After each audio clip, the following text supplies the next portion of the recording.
आखिरकार खालिस्तानी लोग अपने मंसूबे में सफल हो गए और उन्होंने दिल्ली के बॉर्डर पर एक बार फिर से किसानों का जमावड़ा करके काले झंडे लेकर और सरकार के विरोध के नाम पर कोरोना को फैलाने की साजिश रची, जिसमें वो सफल हो गए। हजारों की संख्या में किसान बॉर्डर पर जुटे, जिसमें कि पंजाब, हरियाणा, उत्तर प्रदेश के किसान थे। और अब ये किसान वापस अपने अपने घरों को जाएंगे। तो आप निश्चित रूप से समझिए कि जो विशेषज्ञ कहते हैं और जिस तरह से हमने देखा कि कोरोना रोग फैलता है, वो फैलता है छूत से, और इसी तरह लोगों के मिलने जुलने से।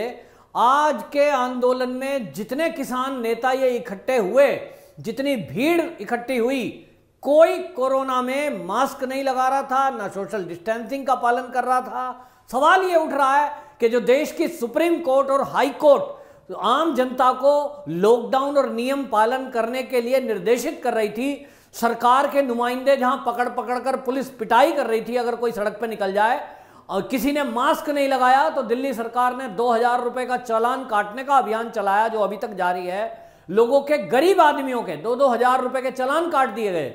और ऐसे में एक भीड़ आती है दिल्ली में, देश की राजधानी में, और पूरा नेशनल इंटरनेशनल मीडिया उनको कवर कर रहा है। साफ साफ दिखाई दे रहा है कि कोरोना में इन लोगों के लिए देश में कोई नियम नहीं है। अब सवाल ये उठ रहा है कि एक तरफ ये किसान नेता जो खालिस्तान बनाने वाले लोग हैं, उनके अनुसार चल रहे हैं, विदेशों से पैसा आ रहा है, और इस चीजों का खुलासा पहले से हुआ था। इन लोगों को ना तो सरकार से कोई बात करनी है, ना ये किसान के हितैषी हैं। खामोखां किसानों के नाम पर झूठ झूठ बोलकर किसान भूखे मर जाएंगे, किसानों की आय खत्म हो जाएगी। जिस तरह से देश में 70 साल कांग्रेस ने शासन किया, लोगों को डराया, आप गरीब हो जाओगे, बेरोजगार हो जाओगे, और भाई जनसंघ ना आ जाए, फिर बीजेपी ना आ जाए। ठीक इसी तरह इस समय ये बीजेपी विरोधी एक आंदोलन है।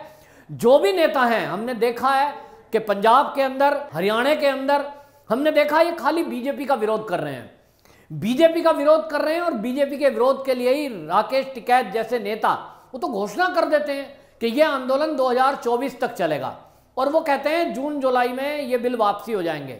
मतलब वो कंफर्म है कि 2024 में हम जो ये आंदोलन चला रहे हैं, इसके बेस पर हम मोदी को हटा देंगे और फिर प्रधानमंत्री कांग्रेस का बन जाएगा, और उसके बाद ये बिल वापसी हो जाएंगे। बिल्कुल कंफर्म। वो कहते हैं जून जुलाई में 2024 में ये बिल वापसी हो जाएंगे। मतलब उनको कंफर्म है कि इस आंदोलन को हम इतना भड़काएंगे, लोगों में इतनी आग लगाएंगे, देश में इतने मौतों का तांडव करेंगे, और इस साजिश के पूरे पैकेज में आप देखेंगे मीडिया भी शामिल है। किस तरह से उत्तर प्रदेश की लाशों को बनाकर, और टाइम मैगजीन तक ने भी छाप दिया, यह जो प्रयागराज है नदी के किनारे के और उत्तर प्रदेश के एरिए हैं, उनके दृश्यों को दिखाया गया। कुछ दृश्य पिछले साल के थे, कुछ दृश्य इस साल में, वो उस टाइम के थे जो बौद्ध धर्म के लोगों ने रेतों में अपनी लाशों को परंपरागत अनुसार दबाया। लेकिन इस देश में यदि सबसे ज्यादा कहीं मौत हुई है तो वो महाराष्ट्र में हुई। वो महाराष्ट्र वाले भी बोले। ये किसान आंदोलन के नाम पर 12 दल इकट्ठे हुए, जिसमें कांग्रेस ने अगुवाई की, और पूरा एक साफ एजेंडा दिखाई दे रहा है विपक्षी दलों का कि वो मोदी सरकार को वैसे तो हटाने से रहे। मोदी जी ने केंद्र सरकार में 2014 के बाद से इस देश के लिए जो काम किए हैं, जो तरक्की की है, उस काम के आधार पर, विकास के आधार पर 70 साल कांग्रेस के शासन का टाइम एक तरफ रख दो, और मोदी के 7 साल अभी तक हुए हैं, ये 7 साल का टाइम एक तरफ रख दो, तो आप संतुलन बनाएंगे तो देखेंगे मोदी सरकार का पलड़ा भारी है। 70 साल में जो विकास नहीं हुए, 70 साल में जो दुनिया में देश का डंका नहीं बजा, वो मोदी सरकार ने 7 साल में बजा के दिखाया। अब ये विपक्षी दल ये समझ चुके हैं कि मोदी को हटाना विकास के नाम पे असंभव है, असंभव। और सीधे सीधे अगर चुनाव लड़ें तो सरकार की कमी बताएंगे क्या, नेता की कमी क्या बताएंगे? नेता पर एक भी भ्रष्टाचार का आरोप कांग्रेस के जितने भी नेता हैं, ये आज तक ढूंढ ढूंढ कर परेशान हो गए। इनको मोदी सरकार की कैबिनेट में जितने मंत्री शामिल हैं, उनमें से किसी मंत्रालय में एक भी गड़बड़ी ढूंढने से नहीं मिली। अब इन्हें लगा कि हम क्या बताएंगे, जनता से वोट कैसे मांगेंगे, और इसलिए इन्होंने एक प्लानिंग करी है। इस प्लानिंग में चीन शामिल है, क्योंकि चीन को जितने झटके इस समय मोदी सरकार ने दिए हैं, चीन को तो कभी मिले ही नहीं। देश की आजादी के बाद से चीन हमारे भारत के एक अंश को दबाकर बैठा है, अवैध कब्जा करके बैठा है, और उसके बाद आर्थिक रूप से गुलाम बनाने की नीति जो अंग्रेजों ने करी थी वो अब चीन अपना रहा है। तो जब देश आजाद हुआ उसके बाद जवाहरलाल नेहरू ने जो शुरुआत की चीनी हिंदी भाई भाई की, वो अभी तक चली आ रही है, और कांग्रेसी आज भी उस रिश्ते को निभा रहे हैं, और कांग्रेसी चीन के फायदे का हर वो काम कर देना चाहते हैं जिससे चीन खुश हो, चीन की आर्थिक स्थिति मजबूत हो। लेकिन ये कांग्रेसी और ये विपक्षी दल इस भारत की उभरती स्थिति से परेशान है। क्यों? ये एक आश्चर्यजनक बात है, लेकिन क्यों है? क्योंकि इनको खाने को नहीं मिल रहा। मोदी सरकार ने, मोदी जी ने एक नारा दिया था जब सरकार बनी थी कि ना खाऊंगा ना खाने दूंगा। वो खाऊंगा खाने ना दूंगा, हालांकि उससे कुछ बीजेपी वाले भी परेशान हो सकते हैं, लेकिन इस देश का विपक्ष अच्छा खासा परेशान है, और इसलिए ये सारे के सारे लोग ये सोच रहे हैं कि किस तरह से मोदी को घेरें। घेरने के लिए मुद्दा मिल नहीं रहा, और इसलिए आर्टिफिशियल मुद्दे बनाए जा रहे हैं। किसान परेशान नहीं है भारत में, ये तय है। किसानों के कोई भी आंदोलन, इस भारत में जितने किसान हैं उसका 1%, ओनली 1% भी इनके साथ नहीं है, जो ये दिल्ली की सड़कों पे बॉर्डर घेर के बैठे हैं। कौन है इनके साथ? इनके साथ 12 विपक्षी दलों के पार्टी के कार्यकर्ता हैं। आप याद करो कि जब से ये आंदोलन चला है और आज तक ये 12 विपक्षी दल हैं जो एकजुट हो गए हैं, और कांग्रेस की जो सोनिया माता हैं उनके अंडर में चल रहे हैं, या यूं कहें उनकी गुलामी इन्होंने स्वीकार कर ली है, और वो कहते हैं माता जी आप जैसा कहें वैसा हम करने को तैयार हैं। तो ये 12 दलों के नेता, जिसमें ममता बनर्जी है, अब उद्धव ठाकरे भी शामिल हो गए हैं, और अखिलेश यादव है, ये सारे इन्होंने एक तरह से कांग्रेस की गुलामियत स्वीकार कर ली, और ये तय कर दिया कि कांग्रेस सत्ता से बाहर जरूर है लेकिन हमें चलना इनके अनुसार ही है। तो ये 12 विपक्षी दलों ने तय किया कि हम मोदी को हटाने के लिए इकट्ठे हो जाते हैं, और ये तय करते हैं कि जिस राज्य में उनकी अधिकता हो वहां उसको बढ़ावा देंगे। हमारी सरकार आए ना आए, हम खत्म हो जाएं, ये कांग्रेस ने तय किया है, लेकिन भाजपा को नुकसान करेंगे, भाजपा में मोदी को नहीं आने देंगे। और इसलिए हर हथकंडा अपनाया जा रहा है। कभी फर्जी पिछले सालों की फोटोओं का सहारा लिया जा रहा है, कभी जो है सोशल मीडिया का फर्जी सहारा लिया जा रहा है, कभी टूल किट विदेश में बैठकर बन रही है, कभी वो टूल किट भारत में बनाई जा रही है, क्योंकि विदेश से टूल किट लीक हुई तो उसका खुलासा हो गया।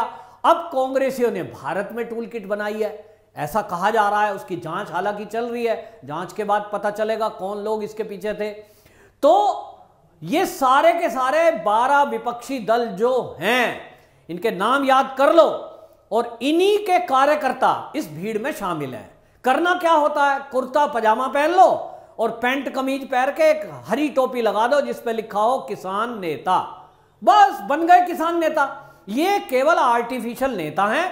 इसमें जो सच में किसान हैं वो अपने खेतों में पिछले साल भी थे, आज भी बुआई का टाइम चल रहा है, अपने घरों में है।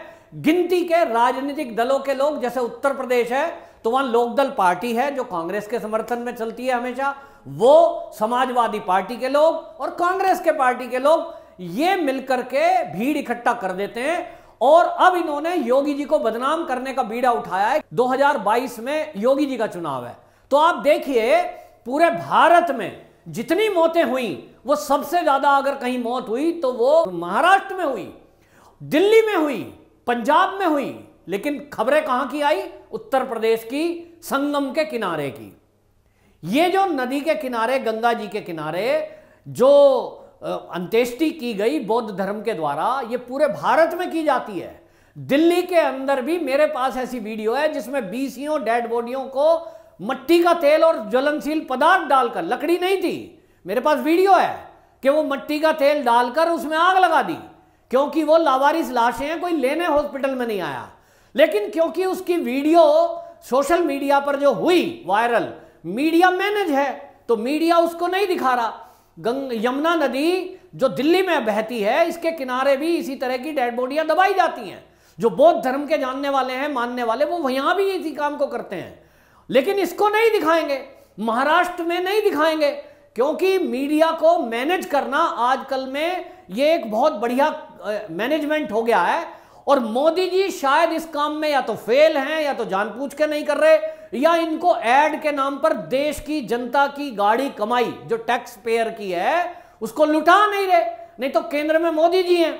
जिस तरह से एक राज्य का मुख्यमंत्री कुछ करोड़ रुपए के ऐड देकर मीडिया को मैनेज कर सकता है, क्या मोदी सरकार नहीं कर सकती? मोदी सरकार के पास तो बहुत बड़ा बजट है, वो भी कर सकती है, लेकिन उन्होंने करा नहीं, क्योंकि देश की जनता की गाड़ी कमाई को वो इस तरह से मिसयूज नहीं करना चाहते मोदी जी।